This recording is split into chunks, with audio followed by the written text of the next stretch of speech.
orphanages. Orphanages are degrading human dwellings. They are psychologically damaging. A human being cannot grow in a zoo. I consider orphanages like zoos. So instead of setting those, let students come from America and learn the African way, so that if you want to sponsor a kid, you sponsor a kid from its own element. Do not create displacements to create orphanages. Orphanages were remnants of Britain and industrialized countries during the time of Oliver Twist, because that's the time of industrialization where these people scattered. But we have not scattered. People in the city have their own roots in their own countryside. And so I'm going to campaign against orphanages. That's what I'm trying to say.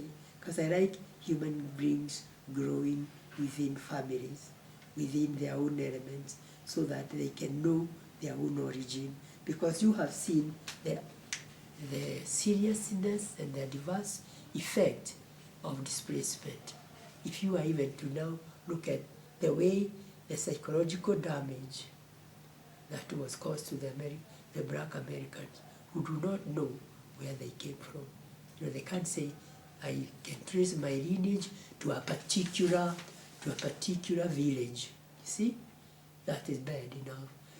Obama himself had to come to this country to sleep on the floor on a mat in a dusty village, in a dusty house, in order to trace his father's roots.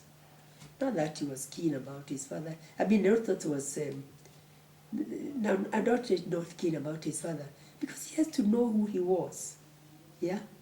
And that was his launch pad. After being inspired about, oh, this is where I come from. My ancestors and my relatives, these are their aspirations. And therefore I am. Yeah? That you don't deny a human being by putting him in an orphanage. Yeah. So why I'm saying that is because the missionaries are tending to create that more and more. Instead of coming to look at our richness and go and teach fellow missionaries there about how they found some purity still, some human purity, because there is purity. We may be having crashes, but there is some purity in us, something unique that visitors who want to know who we are, that they find. As I was telling you last night, I saw it yesterday. A guy who is supposed to be very hostile to me was so tender and nice to me, that he and I communicated as human beings. And like how I was telling you about the Maasai and the Kikuyu general, isn't it? Who are supposed to know to look at each other and start sorting each other. That is still in us. The aspect of sharing is still very real here.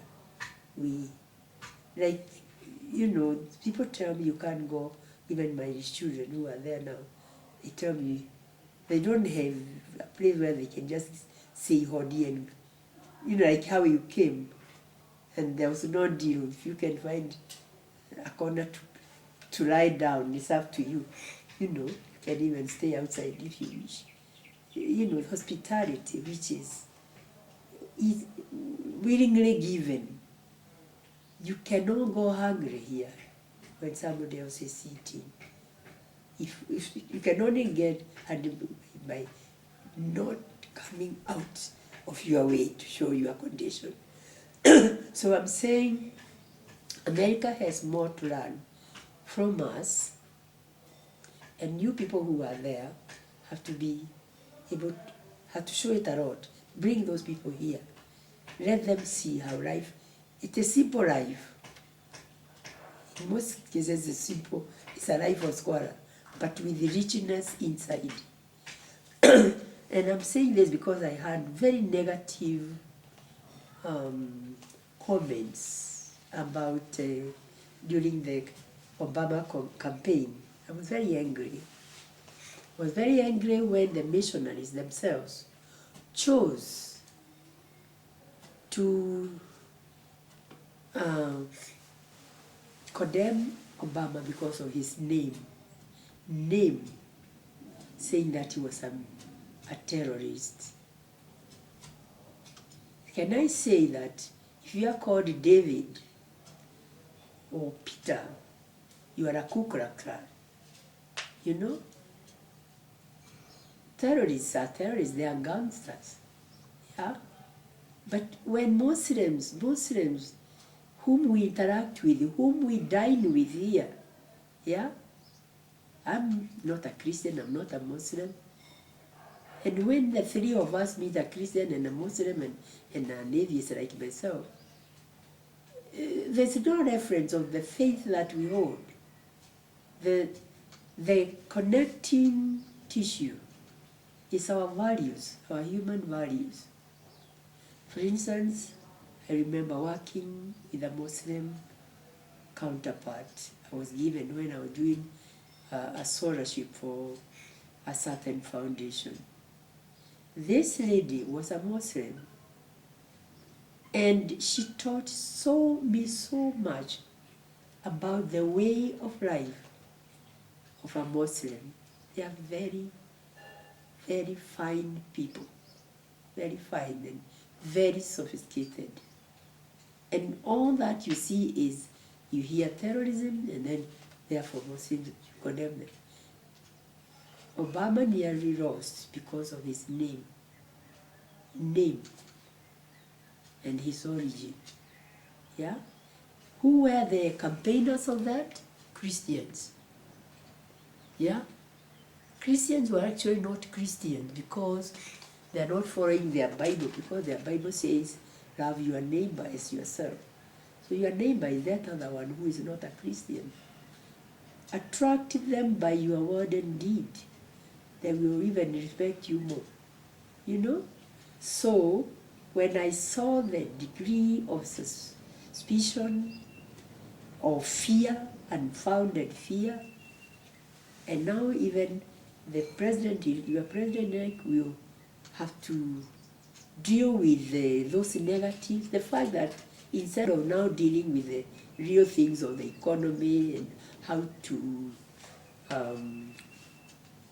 actualize his vision, he's going to deal with these hearings of negative things. I think it is a real shame.